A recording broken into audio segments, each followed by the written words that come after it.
महाराष्ट्र में शिवसेना की अगुवाई वाली उद्धव ठाकरे की महाविकास आघाड़ी सरकार में उथल-पुथल मची हुई है।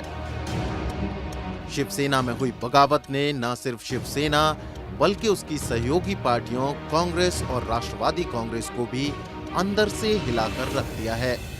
अपने राजनीतिक जीवन में शायद ही कभी उद्धव ठाकरे इतना नर्वस हुए होंगे। नर्वसनेस का ये आलम उनके हाव भाव बोलचाल में साफ नजर आ रहा है। महाराष्ट्र की राजनीति में भूचाल लाने वाले और शिवसेना को घुटनों पर लाने वाले एकनाथ शिंदे की बगावत ने शिवसेना के राजनीतिक इतिहास में होने वाली बगावतों की यादें ताजा करा दी हैं। पहली बार शिवसेना को बगावत का सामना उस वक्त करना पड़ा जब 1991 में छगन भुजबल ने पार्टी छोड़ने का फैसला किया। छगन भुजबल उस वक्त न सिर्फ शिवसेना बल्कि महाराष्ट्र के कद्दावर नेताओं में शुमार होते थे। विधानसभा में विपक्ष के नेता के तौर पर नियुक्ति न किए जाने से नाराज बाल ठाकरे के इस वफादार ने बागी होने में जरा भी देरी नहीं लगाई और 18 विधायकों को अपने साथ मिलाकर विद्रोह का बिगुल बजा दिया।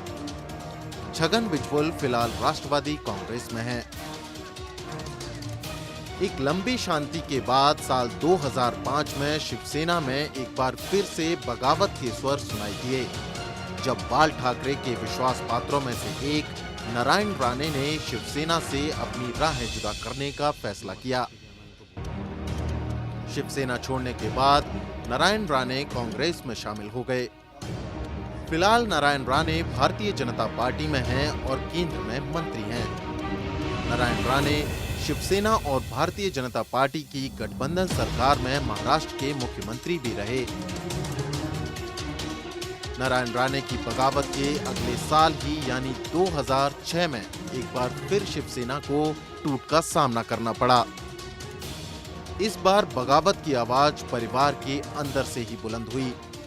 उद्धव ठाकरे के चचेरे भाई राज ठाकरे ने पार्टी संगठन में शामिल कुछ लोगों पर गंभीर आरोप लगाते हुए शिवसेना को बाय बाय कह दिया। राज ठाकरे ने अपनी खुद की राजनीतिक पार्टी बनाने का फैसला किया और महाराष्ट्र नवनिर्माण सेना के नाम से न सिर्फ पार्टी बनाई बल्कि चुनावों में भी हिस्सा लिया। जाहिर है राज ठाकरे के इस फैसले से शिवसेना को गंभीर धक्का लगा।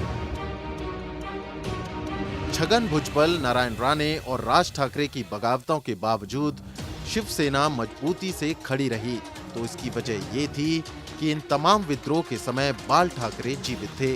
इसे बाल ठाकरे का करिश्मा कहा जाए या फिर विद्रोहों से निपटने का तजुर्बा और क्षमता, बाल ठाकरे ने हालात के आगे सरेंडर नहीं किया। अब जब शिवसेना में विद्रोह जैसी स्थिति का सामना बाल ठाकरे के उत्तराधिकारी उद्धव ठाकरे को करना पड़ रहा है, तो हालात बेहद ही नाजुक नजर आ रहे हैं।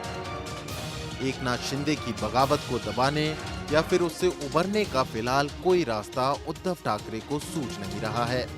राजनीतिक जानकार उद्धव ठाकरे की नेतृत्व क्षमता पर भी सवाल उठाने लगे हैं।